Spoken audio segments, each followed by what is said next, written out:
wire and could happen in about 2 minutes. We spend about a week long of preparation and a couple hours of setup in order to make it happen. So, in the end, it's worth it, even though we are acting somewhat like our wives. So, no offense, honey, sorry. The wind has started to taper. We started off the day today with like 40-mile-an-hour gusts. So, I'm hoping these turkey are going to feel a little bit willing to get out and strut and come to a call tonight. We've had a long week. Jarrod's moving a bunch of fertilizer. I'm moving a bunch of gas. And it feels good to be in a blind on Saturday afternoon.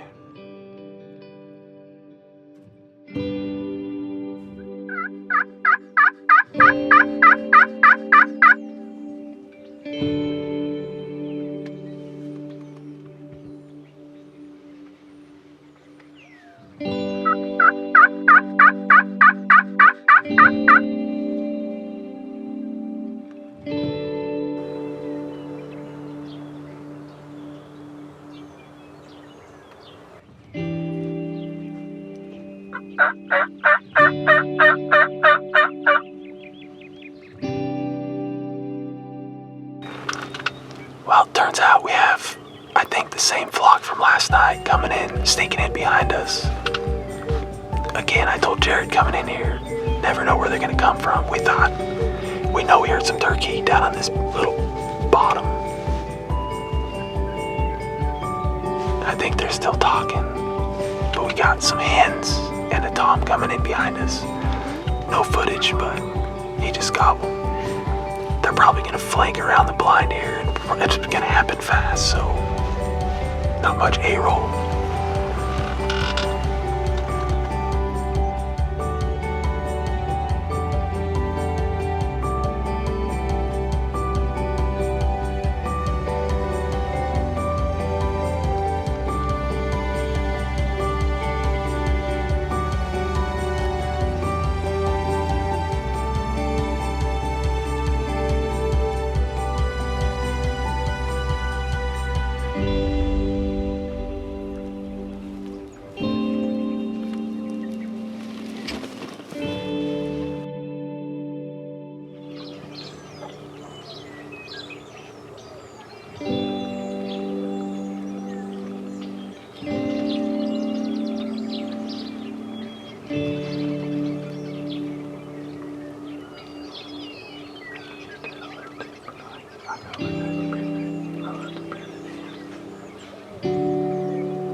us.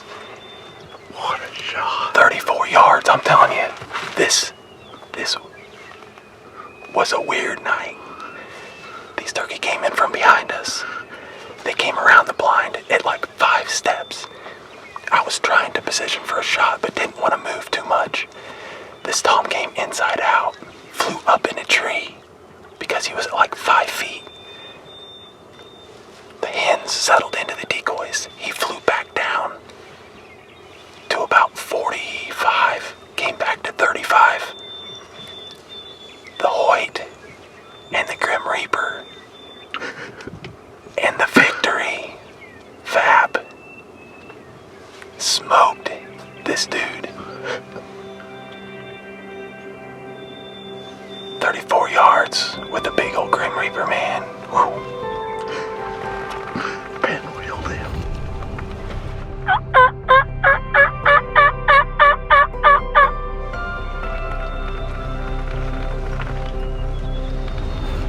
We are hoping for another Tom. Thank you, buddy. We're hoping for another Tom. Haven't heard another gobble, but we're crossing our fingers. What a great shot.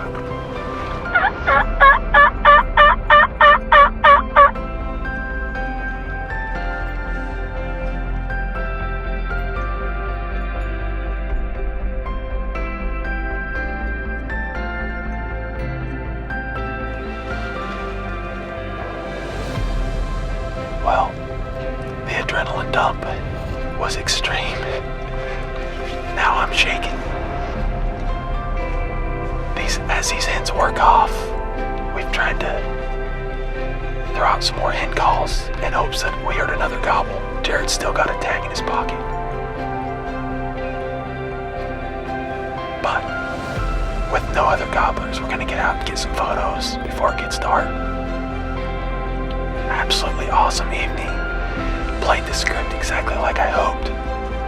Other than him being too close and flying up in the tree, I thought the night was over. I thought we were done without a Tom. Luckily the hens were just settling in. And he flew back down out of the tree and joined them. Bad deal for him.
Welcome back to another episode of The Huntsman. Thank you guys so much for tuning in.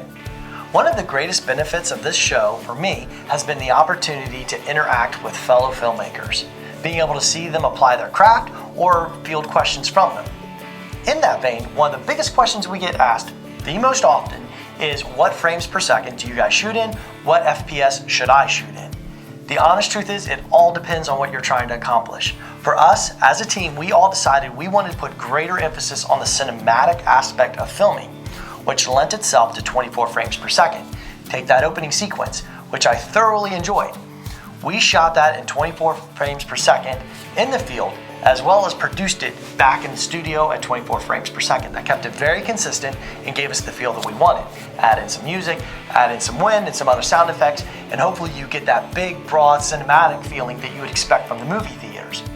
Now we can jump that up to 60 frames per second when we're on the subject live, and then drop that for slow motion feel later on, or drop that to 24 frames later on in post-edit. That said, you've heard 24 frames multiple times here, so that's kind of what we tend to do most of our filming in, minus the kill shots. That allows you to be transported in a big epic way from the plains of Kansas to Travis's blind. And now that you guys are thoroughly bored, let's go ahead and transport you from this studio back to the blind with Travis.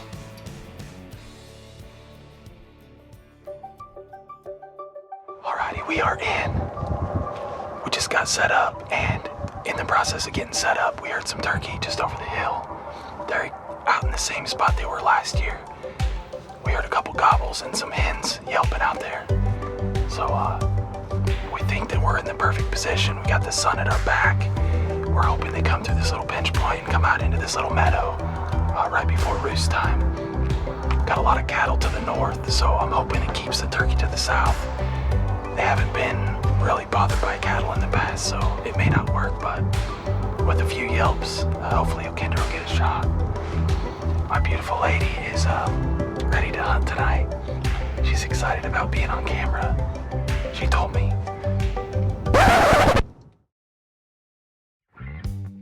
Alright, so we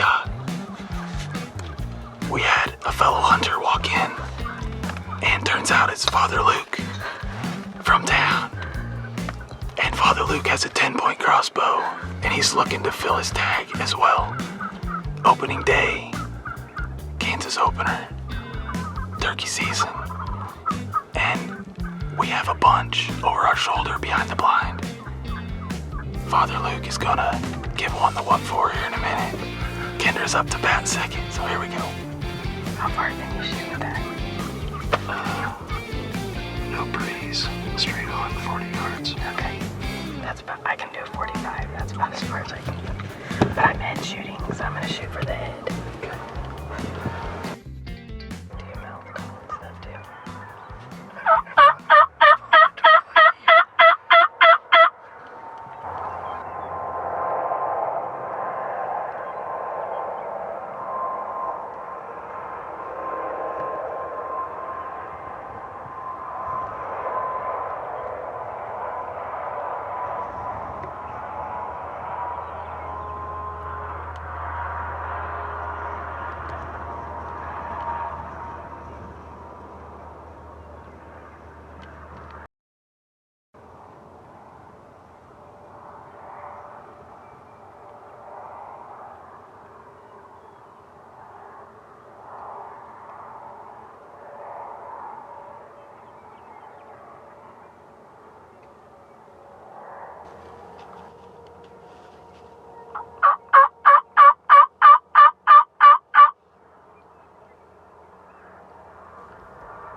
Alright, we've had a heck of a night so far.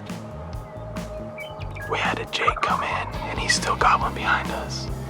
He set up in the decoys. I thought he was gonna knock our decoy over, but he was convinced, we'll say that. Father Luke decided he was gonna pass on the little nubby beard Jake, and for good reason. I'm gonna let him grow up.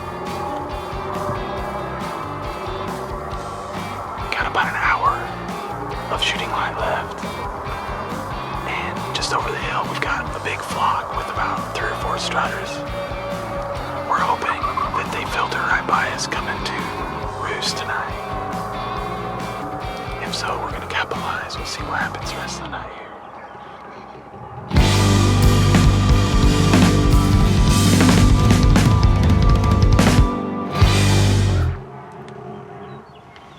Joel's gonna laugh at you.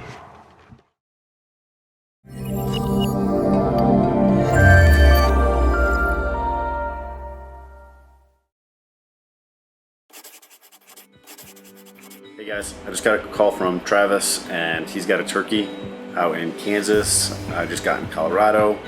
Those of you who don't know, I travel a lot.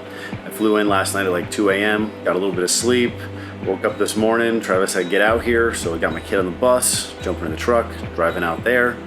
Gonna try to get things done. Problem is I didn't organize any of my camera gear after season last year. So look at this mess. I have an absolute disaster here in front of me.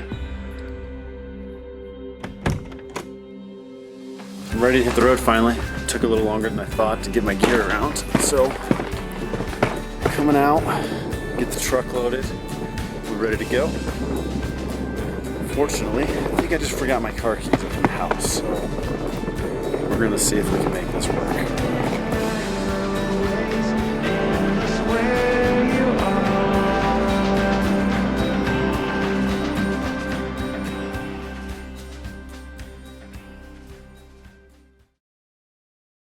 May 3rd today, and Kendra and I have already tagged out on our first tag, and I've got a second tag burning a hole in my pocket. So it's been kind of overcast and rainy, and it's just breaking, and the sun has poked out already a little bit. So we're excited about the afternoon. The winds are going to be calm, and I feel that the turkey are going to be strutting like crazy this afternoon. See that out there? We call that a tree desert. There's a lack of trees as far as I can see. But I'm trusting you right now. I promise you, it's not all barren. We will get there. Are we there yet? Yeah.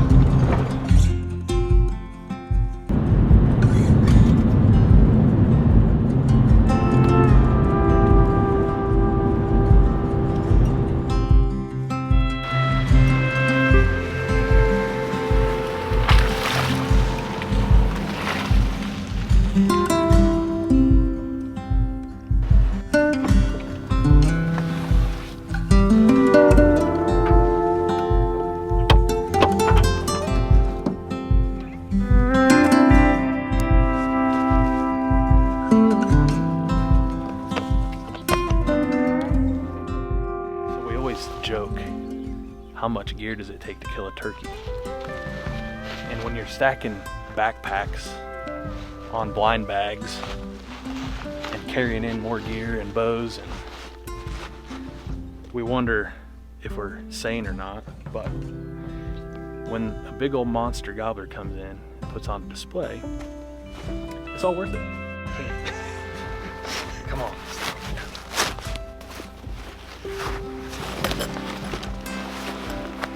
Brian is laughing at me. When he comes out to Kansas, he thinks that I know what I'm doing, and I do. But it doesn't appear that way sometimes.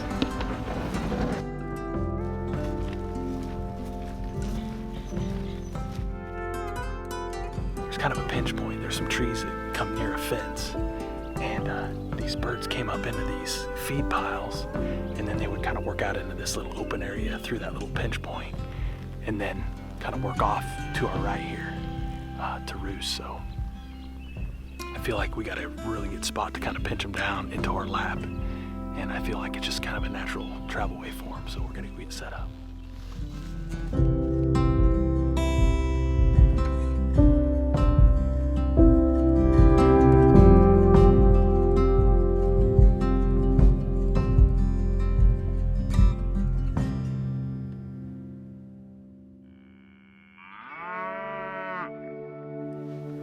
So it's been hot. Brian had his pants off one time. Hot as Hades. Like, I just started to put my clothes back on because we heard a gobble. Yeah. And Travis is like, hey, get your head in the game, dude. You gotta put your clothes on. Yeah, he's on his phone, has his pants off, and I had to say, dude, I just heard a gobble. So.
gotta set up somewhere that's not inside this pen. So they need to be out on the corner, or else somebody just rips those right.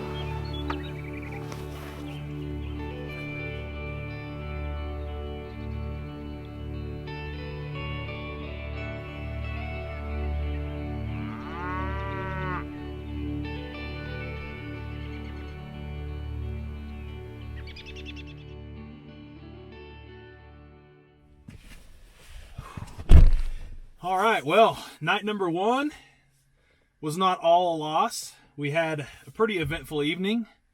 Brian and I tucked the ground blind in a little pinch point where we thought we might be intercepting some turkey.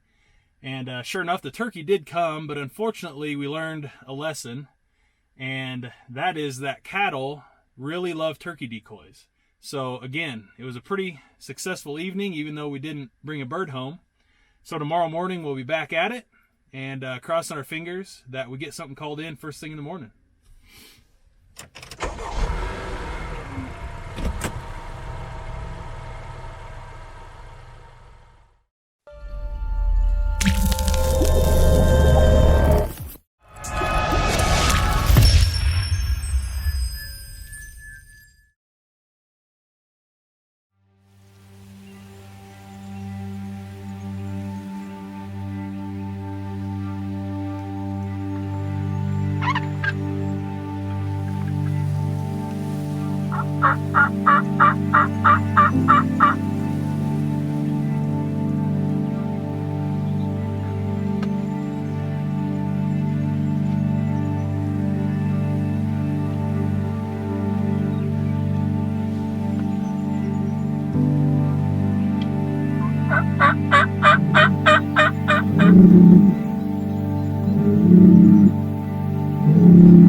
And in the words of John Bone, boom, son, Spring Gobbler 2019 is a wrap. Now look, I'm a highly competitive guy, I'll admit that. Most of the cast members are. We're continuously pushing each other on all aspects, from filming to the harvest. But Kendra and Travis, I have to call you out. I have to cry foul on hosting a priest. To keep things fair, Father Luke, you're welcome to come by and bless my blinds. Hunt with me anytime you'd like. DM me. Guys, we harvested a lot of gobbler this year, but in an effort to truncate our season and get us along to the species du jour, the whitetail, we could not get them all onto these episodes. So please follow the other members and our other episodes as we upload them and get their stories, because we're ready to move on to the fall. And until then, I'm Joel Port with Sons of Fall, where we wish you a safe and memory-filled season.